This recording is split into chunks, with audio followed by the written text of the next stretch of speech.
तो यहाँ मुखबिर बैठे हैं ना, ये मेरी टेप जरूर सुनानी है ऊपर। ये हम जुर्म करते हैं। हाँ, जेल में के जाने के लिए ये मेरा जुर्म है और मैं कोई जुर्म खूने न करदायम व कसेरा न कुश्तायम जुर्मम हमी के आशिक रूए तू गश्तायम। ना हमने किसी को जख्मी किया ना कत्ल किया, जुर्म सही सिर्फ यह है कि हम हुजूर की इश्क मोहब्बत की बात करते हैं। और ये मेरी टेप अगर ट्रंप ही सुन ले तो मुमकिन है वो भी कलमा पढ़ ले। जिनके गुलामों का ये हाल है उनके आका की शान व अक़दस का कौन अंदाजा कर सकता। लेकिन इन गुलामों का ये मसलक है कि नाक़िस है किताब, सिखाती नहीं मुसलमान को गुलामी के आदाब, और करते हैं गुलामों को गुलामी पे रजामंद और तावील मसाइल को बनाते हैं बहाना।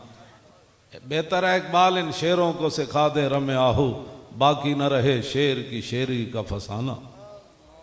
तो बहरहाल ताकि जिनको कुल वल्लाह नहीं पढ़नी आती वो हमें दीन सिखाना चाहते हैं। ऐसे नहीं होगा, ऐसे नहीं होगा। और इंशाअल्लाह ता सुबह क़यामत वो हुजूर का दीन ऐसे ही चमकता रहेगा।